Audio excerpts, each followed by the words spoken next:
things that I do on a daily basis to help with my healing is I try to wake up before my family so I have some quiet time by myself. I make sure I get some kind of activity like movement, like exercise. Doesn't necessarily have to be exercise, but some kind of movement, time outside, drinking water, eating actual meals and nutrition, because maybe it's a trauma response, but I could go all day without eating. And I know that's not healthy, but it's just something that is something I'm still working on. So I make sure I eat actual meals with actual nutrition. And I try to do some type of hypnosis or centering practice throughout the day of some kind.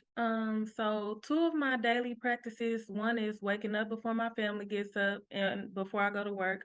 I go to the gym. That's the first thing I do just to promote doing something for myself and making sure I take care of myself before I take care of others.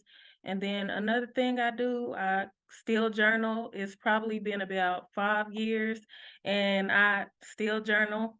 That's like a mostly it's a day-to-day thing, but sometimes if I miss a few days, consistently journal. So that really helps me as well. My day-to-day healing is me waking up in the morning and giving honor and thanks to God for allowing me to wake up in the morning. And just in that moment, I'm reading a daily scripture or word or something like that, and just feeding my mind something that's positive and good, something that's healthy, and praying that, giving me strength to do whatever it is I need to do for that day. Sometimes tomorrow's not promised, but if I can just get through the day and move about with energy and focus and determination and keeping my mind right, that's what I do. I get up and pray in the morning.